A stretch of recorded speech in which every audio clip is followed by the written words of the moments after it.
I'm at my daughter's house and they love Pink Floyd. They love Led Zeppelin. Because I work very closely with Rod Stewart, they like the early Rod Stewart, Atlantic Crossing and things like this.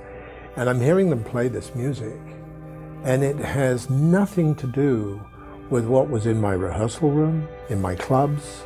I used to have this huge old warehouse in London where everybody used to rehearse. The Floyd used to sleep on the top floor. I heard that music in its infancy. I heard it in its colorful, robust, beautiful ways. Now I'm hearing this whole thing squeezed like it's in a tube of toothpaste, and a bass that sounds like an elephant's fart. It's not a bass. A bass is an instrument. It has this wonderful cadence of dum-dum-dum-dum, not boom-boom-boom-boom-boom. And it was almost like, seeing the ghosts of my beautiful past suddenly being all torn to shreds, for only the reason that nobody has the decency to sit down and engineer a product to reproduce the music honestly.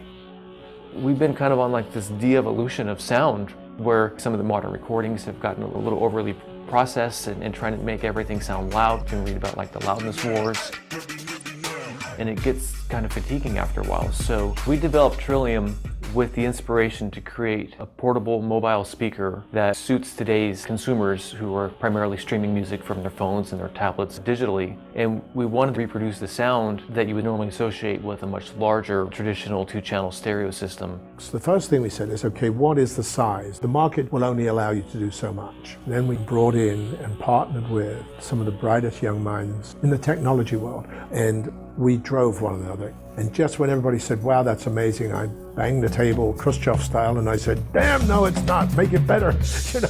I was trying to look, I just read the Steve Jobs book, so I said, damn, no, make it better. So we made it better. We had an idea to upmix the two channels, left-right stereo, and reproduce those two channels into three channels. And the three channels are then reproduced through a forward-facing speaker, a speaker on the left side and on the right side. And so you have the sound waves from these three channels, and it's actually kind of creating a virtual left-right speaker outside the box. So when you're at home, it doesn't sound restricted. It sounds very wide and deep, and you can sit anywhere you want in the room. And people are walking away saying, I didn't know my music sounded this good. Streaming is growing at around 25% per quarter, 100% per annum. And you're talking about just Spotify doing a month, 20 billion hours of streaming. So the music that I was very involved in my time was made and it was printed on vinyl. The recorded signal, we all know, is fantastic. Unfortunately, a lot of companies suddenly saw this mass, lemming-like flocking towards this very accessible music.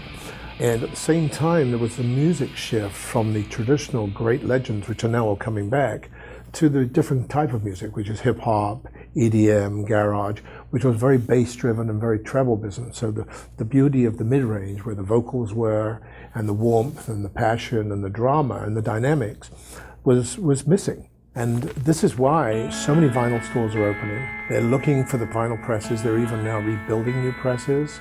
You go into Whole Foods, and sure enough, they've got vinyl racks. I mean, there's a renaissance. And it's a good one, because you've been in this sort of cloud of semitones. You cannot sit down and say, I am going to make something that's going to have true immersive sound, playing all the tonalities, all the modulation, all the notes, all the keytones, and give the vocal just like they're on the microphone, and the harmonies. You can't say you're going to invent that. If you do, you're mad or pompous, or both. We were really good engineers, and we got lucky. And we owe a huge debt to the discovery of Trillium. It's physics, not gimmicks, and it's brought about a new way to listen to sound from a singular module. And you watch people, when they get it, they walk all around the room, and they say, it sounds the same everywhere. That's Trillium. And when you found a wonderful new way to make the wheel turn, turn it.